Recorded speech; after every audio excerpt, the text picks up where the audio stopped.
1 साल से फरार अफीम तस्कर महावीर उर्फ फतेह लाल नागदा के खिलाफ पुलिस ने कार्रवाई की है। इस दौरान उनके मकान को तोड़ दिया गया है और जब्ती की कार्रवाई की गई। हालांकि कार्रवाई के दौरान महावीर की पत्नी पुष्पाबाई ने इसका विरोध किया। उन्होंने कहा कि मकान उनके नाम पर है और उन्होंने महावीर से तलाक ले लिया है। वहीं मौके पर नगर पालिका की टीम भी मौजूद रही।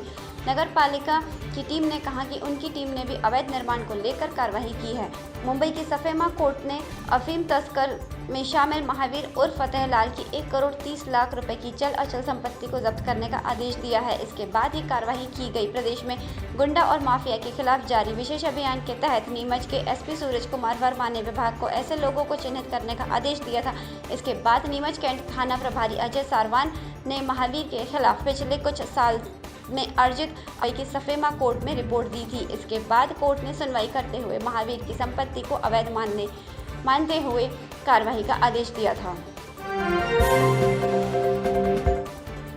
मध्य प्रदेश में सबसे ज़्यादा दर से कोरोना के पॉजिटिव केस सामने आए हैं। बीते 24 घंटों में 23,249 लोगों के सैंपल लिए गए हैं। इनमें से 2,323 लोगों में कोरोना की पुष्टि हुई है। पॉजिटिव दर 9.9% रही।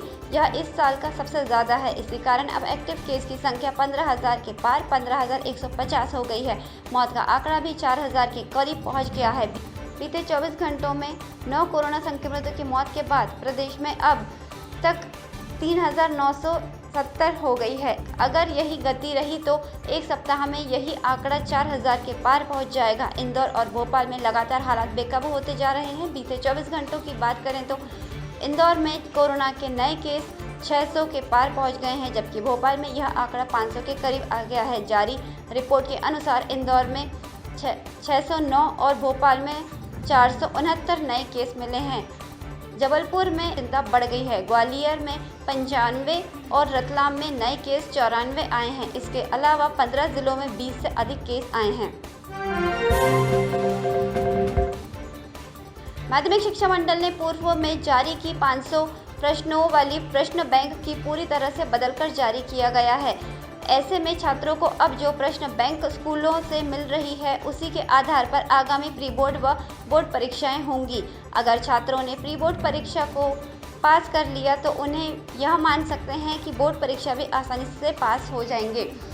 दोनों परीक्षाओं के पेपर इसी प्रश्न बैंक में से तैयार किए जाएंगे। प्रदेश सरकार ने कोरोना संक्रमण के बढ़ने के चलते स्कूलों को बंद कर दिया है। ऐसे में वर्तमान में बोर्ड परीक्षाओं के लिए माध्यमिक शिक्षा मंडल ने जो प्रश्न बैंक जारी की है उसे सरकारी स्कूलों के शिक्षक द्वारा छात्रों को या तो प्रिंट निकलवा कर उपलब्ध करवा रहे हैं या फिर उसकी PDF व्हाट्सएप कर रहे हैं।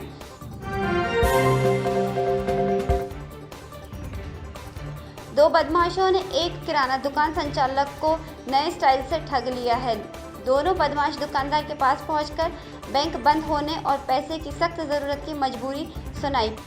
पैसे लिए और फर्जी मनी ट्रांसफ़र का मैसेज दिखाकर फरार हो गए। आरोपी दुकान में लगे CCTV फुटेज में कैद हो गए हैं, लेकिन तिलवारा पुलिस ने अब तक न तो FIR दर्ज की है और न ही बदमाशों को ढूंढ पाई है। जानकारी के अनुसार इस ठगी का CCTV फुटेज पीड़ित ने सोशल मीडिया पर वायरल करते हुए दोनों बदमाशों के बारे में लोगों को सतर्क किया और उनके बारे में जानकारी देने की अपील की। पीड़ित महेंद्र साहू की जोधपुर तिलवारा में किराना व ऑनलाइन शॉप की दुकान है। वह दुकान में मौजूद था, तभी बाइक से 2 युवक पहुंचे। दोनों ने आसपास ATM नहीं है। दोनों ने दुकान संचालक को बोला कि वह उनके खाते का QR कोड स्कैन कर कमीशन सहित पैसे ट्रांसफ़र कर रहा है।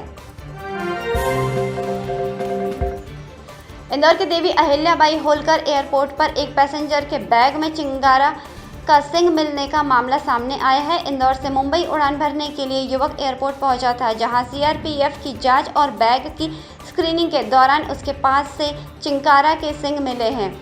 इसके बाद उसे एरोड्रम पुलिस के हवाले कर दिया गया। पुलिस ने युवक को आगे की पूछताछ के लिए वन विभाग की टीम को सौंप दिया गया है। वन विभाग युवक को कोर्ट में पेश कर वन्य प्राणी अधिनियम के तहत कार्रवाई करने जा रही है। वहीं पूरे मामले में यात्री का कहना है कि वह सिले में इंदौर लेकर आया था और वह नकली है। फिलहाल वन विभाग की जांच में हिरण के सिंग के असली या नकली होने की भी जांच कर रही है। ग्वालियर व्यापार मेला के इतिहास में पहली बार ऐसा हुआ कि जब मेले को 18 दिन पहले ही समाप्त कर दिया गया हो। कोविड के चलते शासन को ऐसा निर्णय लेना पड़ा।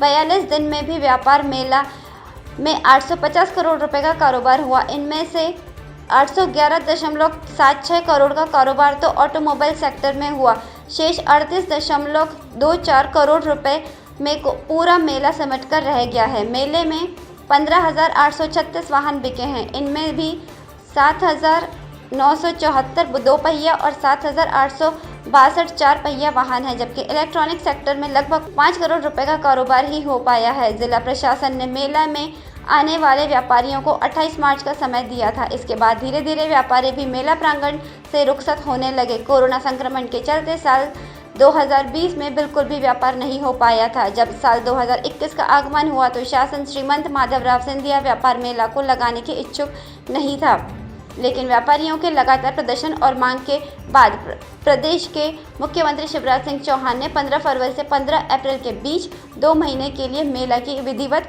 घोषणा की थी। खुद सीएम शिवराज और राज्यसभा सांसद ज्योतिरादित्य सिंधिया ने ग्वालियर व्यापार मेला का उद्घाटन किया था। उस समय कोरोना संक्रमित काफी कम आ रहे थे, कभी 1 या 2 संक्रमित निकल रहे थे, लेकिन मार्च 2021 की शुरुआत में ही संक्रमण फिर पांव पसारने लगा। महाराष्ट्र में कोरोना की दूसरी लहर का असर मध्य प्रदेश के भी बड़े शहरों में दिखाई देने लगा है। इनमें ग्वालियर भी शामिल है। यहाँ हर दिन के साथ कोरोना बढ़ता गया तो मेला में जहाँ वह भी सीमित करने का निर्णय लिया गया। जो मेला 15 अप्रैल तक चलना था उसे 28 मार्च तक ही समाप्त करने की घोषणा कर दी गई। मध्य प्रदेश में कोरोना का संक्रमण तेजी से बढ़ता जा रहा है। इसको लेकर सरकार कई सख्त कदम उठा रही है। संक्रमण को रोकने के लिए सोमवार को होली के त्यौहार पर संक्रमण को बढ़ने से रोकने के लिए मुख्यमंत्री शिवराज सिंह चौहान ने जनता से मेरी होली मेरे घर का पालन का अनुरोध किया, घर पर मनाने की अपील की थी। इस अपील की भाजपा के ही नेता पर धज्जियां उड़ाने का आरोप लग रहा है। दरअसल पूर्व विधायक और भाजपा नेता ध्रुव नारायण सिंह का अपने साथियों के साथ होली मनाते एक वीडियो वायरल हो रहा है। यह वीडियो उनके भोपाल के आसपास स्थित फार्म हाउस का बताया जा रहा है। इसमें भाजपा नेता साथियों के साथ होली खेलते दिख रहे हैं। इसमें ना तो कोई मास्क पहने दिख रहा है और ना ही कोई सोशल डिस्टेंसिंग का पालन करते हुए। इस पर नेता और पूर्व विधायक ध्रुव नारायण सिंह से बात की गई तो उन्होंने सफाई देते हुए कहा कि यह वीडियो भोपाल के बाहर का है, नगर निगम एरिया के बाहर का है। घर को सूने छोड़कर कटनी जाना एक परिवार को भारी पड़ा। चोरों ने दरवाजे का ताला तोड़कर अंदर अलमारी से 20,000 नकदी सहित लाखों के जेवर समेट ले गए। संजीवनी नगर पुलिस ने चोरी का मामला दर्ज कर जांच में लिया है। जानकारी के अनुसार सदानंद कॉलोनी निवासी सतीश कुमार ने बताया कि वह 27 मार्च को दोपहर में घर में ताला लगाकर कटनी चला गया था। जब लौटा तो दरवाजे में लगा ताला टूटा था। अंदर सारे कमरों का सामान बिखरा था। अलमारी भी खुली थी। उसमें रखे 20,000 रुपये, सोने की एक जोड़ी झुमकी, मंगलसूत्र, चांदी की 8 चूड़ी गायब थी। पलंग की ड्रॉज में रख दी थी अलमारी की चाबी। सतीश कुमार के मुताबिक चोर सूने मकान की बाउंड्री वॉल कूदकर अंदर घुसे होंगे। मेन गेट का ताला तोड़कर अलमारी की चाबी से अलमारी खोली और पैसे व जेवर समेटकर भाग निकले। संजीवनी नगर पुलिस ने प्रकरण दर्ज कर जांच में लिया है। एक युवक को पुरानी बुलेट ऑनलाइन ऐप के जरिए बेचने का प्रयास महंगा पड़ गया। ठग ने ग्राहक बनकर युवक से बात की। बुलेट की कीमत 40,000 रुपये तय थी। एडवांस भुगतान के लिए एक लिंक भेजे। लिंक ओपन करते ही उसका मोबाइल अपने आप ऑपरेट होने लगा। इसके बाद युवक के खाते से 40,000 रुपये ठग लिए गए। घटना शहर के आदित्यपुरम की है। पीड़ित युवक बदनामी के डर से एसपी ऑफिस पहुंचा। शिकायत को जांच में लिया गया। शहर के आदित्यपुरम निवासी देवेंद्र कुमार एक फाइनेंस कंपनी में कर्मचारी हैं। उनको एक नई गाड़ी खरीदना थी। उससे पहले उन्होंने अपनी पुरानी बुलेट को ऑनलाइन ऐप पर बेचने का विचार बनाया। उन्होंने गाड़ी की फ़ोटो और डिटेल ऐप पर शेयर की। पहले उनके पास एक युवक का फ़ोन आया। युवक ने अपना परिचय दिनेश पंडित के रूप में दिया, साथ ही उसके गाड़ी खरीदने की इच्छा जताई। इस पर दोनों के बीच में 40,000 रुपये की गाड़ी खरीदना तय हुआ। देवेंद्र ने कहा कि वह उसके घर आकर वह सेना में है और अभी जयपुर में पदस्थ है। वह भुगतान एडवांस में कर देता है और गाड़ी कभी भी आकर उठा लेगा। इस पर देवेंद्र भी तैयार हो गया। चैत्र महीने के पहले दिन ही गर्मी तेवर दिखाने लगी है। राजधानी समेत पूरे मध्य प्रदेश में दिन का पारा अचानक बढ़ गया। 2 दिन में ही दिन और रात का पारा सामान्य से अधिक हो गया। इसी का असर है 2 दिन पहले जहां रात में ठंडक हो गई थी, वहीं अब गर्मी ने परेशान कर दिया है। हालांकि मौसम विभाग ने अगले 1-2 दिन में रात का पारा और बढ़ने की उम्मीद जताई है। विभाग की माने तो अगले 1 सप्ताह तक गर्मी से राहत की उम्मीद कम ही है। मौसम विभाग ने अगले 24 घंटों में छतरपुर, सागर, दमोह, होशंगाबाद और दतिया में लू चलने का येलो अलर्ट जारी कर दिया है। मौसम विभाग के अनुसार होशंगाबाद प्रदेश में सबसे ज़्यादा तप रहा है। यहाँ तापमान 41 डिग्री सेल्सियस से ज़्यादा पहुँच गया है। यह प्रदेश में सबसे ज़्यादा है। जबलपुर और इंदौर संभागों में तापमान सामान्य, जबकि सागर, उज्जैन और ग्वालियर में तापमान सामान्य से अधिक चल रहा है। मंडला और रायसेन में न्यूनतम तापमान 15 डिग्री सेल्सियस सबसे कम रहा। हालांकि अब आगामी 24 घंटों में यह और बढ़ेगा।